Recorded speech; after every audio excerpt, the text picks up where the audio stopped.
안녕하세요. 테스트네이션의 우솜쌤입니다. 오늘은 우리가 지난 시간에 이어서 합격 학생을 이제 만나보는 시간을 가질 텐데요. 지난 시간에는 NYU TC에 합격했던 우리 이건희 학생을 만나봤으면 오늘은 이제 위스티라는 학교에 합격한 우리 학생을 만나보도록 하겠습니다. 네, 안녕하세요. 저는 최지민이라고 하고요. 현재는 작년 12월에 갱스 컬리지라고 오라후후 뉴질랜드에 있는 학교를 졸업했고요. 거기는 한국처럼 12월 달에 학교가 끝나기 때문에 지금은 본의 아니게 갭이어처럼 잠시 한국 나와서 여러 가지 하고 싶은 거 하면서 지내고 있고요. 이번 9월 가을 달에 로드 아일랜드 스쿨 오브 디자인에 가게 되어서 정말 기쁩니다. 네. 먼저 로드 아일랜드 스쿨은 제가 알기로는 꽤 유명한 디자인 스쿨이고요. 이름에 디자인 스쿨이라고 있는 것처럼 디자인 좀 중점적으로 하는 학교이고요. 아마 프로비던스에 있을 거예요. 프로비던스 로드 아일랜드예요. 네. 그래서 저의 전공은 아키텍처이고요. 네, 건축입니다. 건축. 건축가. 축하합니다. 건축가. 우리가 첫 번째로 하는 질문은 항상 공통 질문처럼 이제 본인의 스탯을 한번 얘기를 먼저 해줍니다. 저는 좀 말하기가 부끄럽지만 일단은 AP는 없어요. 왜냐면 저희 학교 커리큘럼에서 AP가 없고 A-레벨이랑 AS가 있기 때문에 저는 케임브리지를 했고요. 그래서 거기서는 GPA를 따로 주진 않는데 왜냐면은 1년에 end of year exam이라고 학점을 유지하는 것보다는 1년에 파이널을 딱 한 번 보고 그거로 대학교 가는 걸 apply 하기 때문에 GPA는 따로 없는데 평균을 내려서 말씀을 드리자면 3.2고요. 3점? 3.2요. 그리고 SAT는 제가 SAT를 굉장히 늦게 봤어요. 원래는 빨리 봤어야 되는데 제가 왜 그랬는지는 모르겠는데 굉장히 늦게 봐가지고 거의 8월 말이 길어지죠 지금. 말이 길어지죠. 그래서 점수는 8월 달에 봤고요. 그래서 1370점이었어요. 네. 1370점. 그리고 또 스탯이 딴 게 뭐가 있죠? 토플. 안 봤는데. 토플은 안 보고 듀오링고를 통해 가지고 이제 점수를 받았죠. 그래서 굉장히 작고 유니크하네. 소중한 스탯을 가지고 있는 우리 최지민 학생입니다. 그러면은 우리 지민이 같은 경우도 사실 에릭쌤이랑 컨설팅 꽤 오래 3년 정도 했는데 그러면 딱 처음에 이제 에릭쌤 만났을 때가 좀 기억이 나.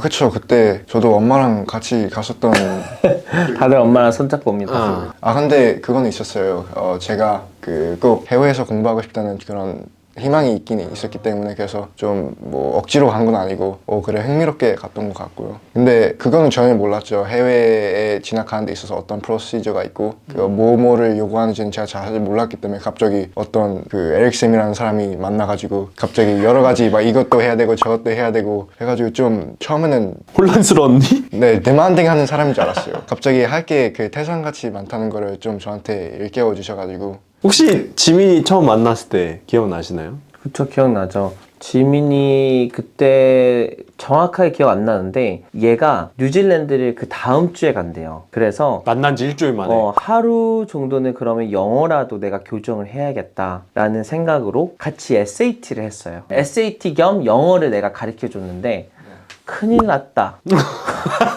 왜냐면 속도가 너무 느린 거예요. 그쵸. 저가 SAT를 가르치도 가장 문제가 됐던 부분이 이제 속도. 속도가 너무 그 느렸으니까. 친구가. 근데 그 level of curiosity가 굉장히 높았어요. 그러니까 무슨 말이냐면 어느 정도 그냥 이제 자기가 못하는 거를 알고 있으면 흥미가 떨어지잖아요. 난 잘 못하니까. 근데 지민이는 너무나도 이거를 내가 overcome 하고 싶다라는 그런 묘한 긴장감은 있었어요. 그런 게 좀 보였고 두 번째는 웹사이트를 그때 당시에는 없었는데 그쵸? 근데 그림을 진짜 잘 그리는 그리고 옛날에 그래피티를 했다라고 하면서 제가 만났기 때문에 이것도 저는 되게 좋은 케이스라고 생각이 들어서 또 다른 유니크한 학생이구나 라고 생각을 했던 것 같아요. 그러니까 미술을 굉장히 잘했다고 하는데 미술을 혹시 그러면 어디 학원에 가서 배워본 적이 있어? 학원을 따로 다닌 적은 아니 없고요. 미술을 정말 잘 그렸다라는 걸 생각하지 않았고 그래피티를 하는 친구를 처음 봤어요. 근데 다른 친구도 그래피티를 좋아한다고 하지만 그래피티를 했다라는 친구를 처음 봤어요. 근데 내가 봤는데 이 자식 봐라. 이거는 좀 왜냐면 하나가 아니라 20, 30개네. 그래서 저는 재밌네 이렇게 딱 생각했던 거. 그거가 제가 딱 강력했던 것 같아요. 뭐 그림을 나한테 제대로 보여준 적은 없어요. 그때 따로 안 보여드렸던 그때 아무것도 안 갖고 왔어요. 뭐 저 이거 그렸어요라고 하지도 않았고 그래피티를 좋아하고 너 뭐 좋아했더니 그래피티 좋아하고 스케이트 뭐 이런 거 뭐 관심 있고 뭐 그냥 나가서 좀 이렇게 친구들이랑 노는 거 좋아하고 그러니까 요 그래피티 같은 경우도 어디서 배워서 한 게 아니라 그냥 그래피티를 어디서 보고 한번 해볼까 해서 요즘은 유튜브란 플랫폼이 잘 되어 있으니까 뭐든지 다 거기서 배우면 자기 인스타가 있었어 그때. 아 맞아요 그 그래피티 어카운트가 있어요 그래피티 어카운트가 있었어. 그래서 이거 되게 인트레스팅 하다라고 생각은 했어. 어쨌든 그렇게 해가지고 딱 만남이 딱 지나가고 이제 시작을 했는데 아까 얘기한 것처럼 시작하자마자 뉴질랜드로 가버렸단 말이야. 그렇죠. 처음에는 굉장히 좀 앰비셔스했던 것 같아요. 막 이것도 해보고 저것도 해보고 여러 가지 고를 세웠거든요. 근데 뉴질랜드로 가면서 좀 많이 달라졌죠.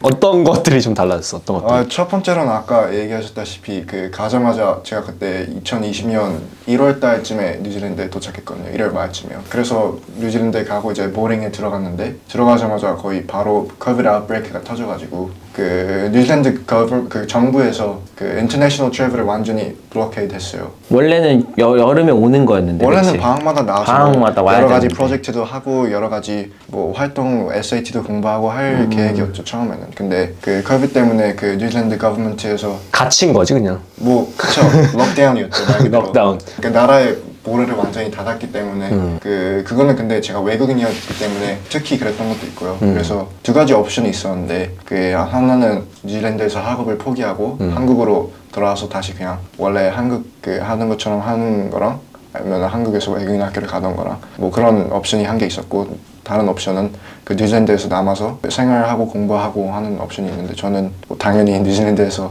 있는 거를 택하게 됐고요. 왜 그랬는지는 모르겠지만 근데 그래서 한국에 거의 2년 동안 못 들어오고 뉴질랜드에서 리모트로 이렇게 모든 거를 버추얼 미팅으로 하다 보니까 많은 챌린지에 부딪혔던 것 같아요. 예를 들면 어떤 문제들이 좀 있었어? 이렇게 리모트로 하다 보면은. 제 에릭 쌤이 지금 할 말이 많은 것 같은데. 어떤 문제가? 일단은 그 버추얼 미팅으로 해야 되잖아요. 그러니까 사람이 바로 옆에 없으면은 이게 혼내는 게 코앞에 있는 사람이 혼내야 무섭지 뭔가 화면으로 이렇게 혼나면은 혼나는 것도 마음에 와닿지가 않는 것 같아요.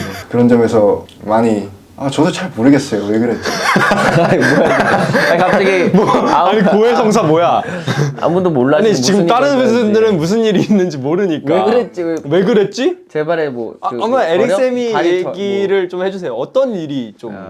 그게 아니라 이제 우리 지민이 학생이 뉴질랜드를 가고 처음에는 제가 영어도 가르치고 요번에 같이 얘기했던 건희 학생이랑 비슷하게 제가 많은 걸 담당을 했어요.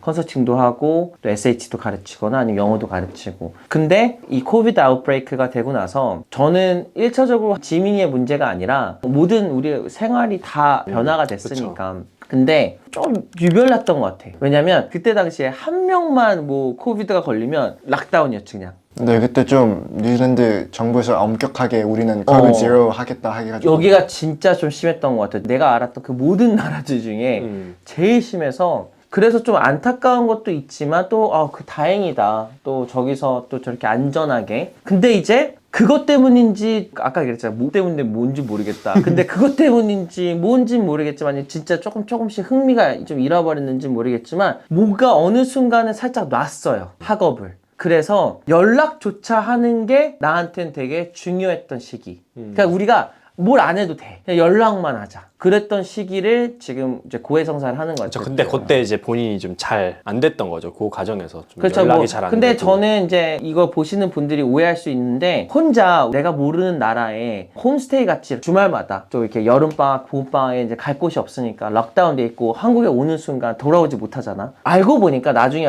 뭘 알게 됐냐면 패밀리마다 다 문화가 달라. 그래서 우리가 저녁에 나가면 얘도 나와야 돼. 우리가 같이 뭘 하면 같이 가야 돼. 너 어떤 가족들이랑 같이 있으면 그냥 너 하던 대 너 하고 싶은 대로 해. 이러면 또 연락이 또 잘 돼. 근데 지민이의 가장 큰 치명적인 병이 하나가 있었어요. 뭐죠? 뭐냐면 회피병. 그러니까 연락이 한두 번 자기가 못한 걸 알아. 그러면 세 번째 문자가 오면 바로 연락을 해야 되는데 그때부터 도망가기 시작해요. 그래서 더 무서워지는 거죠 이제. 이게 돌이킬 수 없다고 생각하나 봐. 그러면 자기가 대처가 안 되기 때문에 계속 방치해놔요. 그렇기 때문에 저도 아주 솔직하게 얘기하면 컨설턴트로서 에이 finish 그만하자. 그냥 하자 이렇게 해도 됐었는데 그냥 홀리스틱하게 생각을 해봤을 때 얘가 일부러 이렇게 나를 악의를 기분 가지고. 나쁘게 나를 정말 disrespectful 하는 건 아닌데 왜 이럴까? 좀 저도 좀 심리를 공부한 사람으로서 아 이거는 내가 바로 잡아줘야겠다라는 생각도 있었던 것 같아요. 그러면은 방금 얘기한 것처럼 지민이도 그렇고 에릭쌤도 그렇고 중간에 컨설팅을 사실 멈출 수도 있었잖아요. 그치? 그렇죠. 지민이도 사실 나 진짜 못 해먹겠다. 나 너무 무서워서 못하겠어 할 수도 있었는데 왜 그럼에도 불구하고 컨설팅을 계속해서 진행을 했었어? 처음에는 저도 진짜 어떻게 보면은 그 왜 대학교에 가는지에 대한 나일리즘에 빠진 적이 있고요. 왜냐면 제 친구들 보면은 다 그냥 뉴질랜드 대학교 가거든요. 그리고 제 친구들이 항상 하는 얘기가 왜 너는 미국으로 대학교 가고 싶냐. 뭐 투이션도 거의 완전 절반의 절반인데 뉴질랜드에서 대학교를 가면 굳이 왜 비싼 돈 주고 미국 대학교에 가고 싶냐 해서 저도 그런 질문에 뭐 왜 그럼 나도 가야 되지 정말 혹해가지고 왜 대학교에 가야 되는지 모르겠어서 좀 그런 모티베이션이 없었던 것 같고요. 네, 근데 그때 에릭 선생님이 했던 말이 있어요. 논리적으로 좋은 대학교에 가야 되는지 이해시켜줬던 말이 있는데 그때 아마 하셨던 말이 안 좋은 대학교 가고 좋은 대학교 가도 똑같이 투이션 내지 않냐. 그때 그럼 당연히 그 좋은 대학교에서 똑같은 투이션 내고 가는 게 이게 논리적으로 맞지 않냐 이런 식으로 얘기하신 적이 있거든요. 그때 좀 마음에 와닿았던 것 같아요.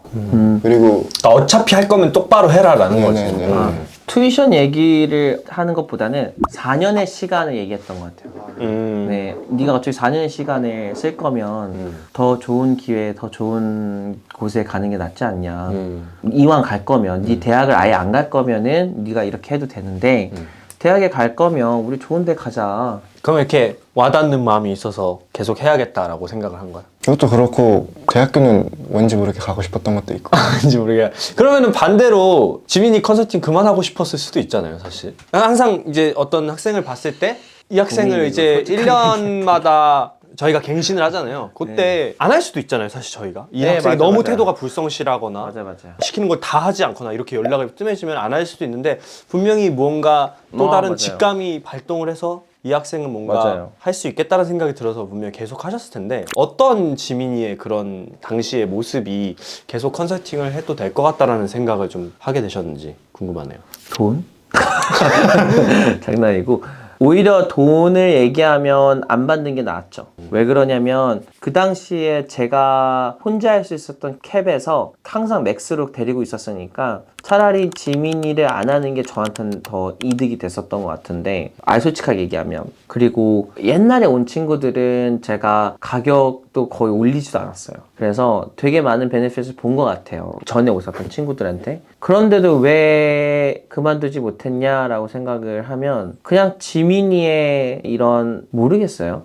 서로 지금 잘 모르겠나요? 그러니까 왜 그러냐면 진짜 그만두고 싶었던 적이 많았어요.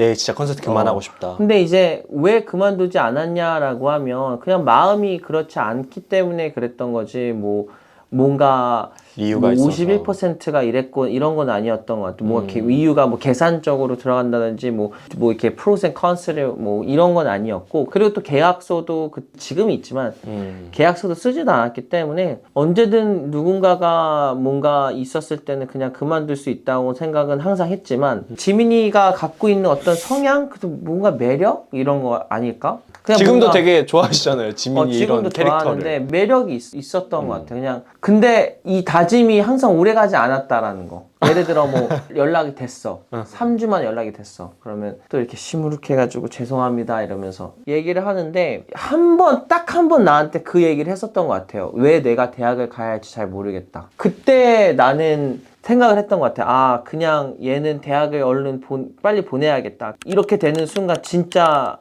이도저도 아닌 애가 될 수도 있겠구나. 그러니까 탤런트가 있는데 여기서 뭐 하려고 하는 거지 도대체? 막 이런 생각을 너무 막 계속 했던 것 같아요. 그래서 막 답답해가지고 그러니까 길을 잃어버릴 것 같은 애가. 그쵸. 길을 잃은 양이 된 거죠, 지금. 그러니까 되게 잘 할 수 있는 애가 정말 세상을 바꿀 수도 있고 정말 엄청난 화가가 되거나 아티스트가 되거나 뭔가가 될 수 있는데 지금 이렇게 하려고 하는 거는 스스로가 이런 카오스 같은, 그러니까 이너 케어스가 있다는 게 보였어요. 말은 하지 않았지만 가고 싶은데 또 행동은 잘 안 되겠고 듣는 건 이러고 선생님이랑 만나면 또 다시 으쌰으쌰 하고 싶고 그러고 딱 끄면은 끄는 뉴질랜드 순간 친구들이 또 갑자기 와가지고 또 야 그럼 뭐 가서 뭐 할라 그래. Let's go bike 이러면서 그런 거에 그냥 나는 내가 개인적으로 이것도 오그라들 수 있겠지만 진심으로 나라도 얘를 믿어줘야겠다. 왜냐면 얘는 그때 당시에는 아무도 안 믿었을 것 같아. 그러니까 왜냐면 그 공부하는 걸 보면 성적도 나오잖아 계속. 근데 어머님도 나한테 성적을 막 공개를 잘 안 해주셨어. 일부러 그러셨던 것 같아.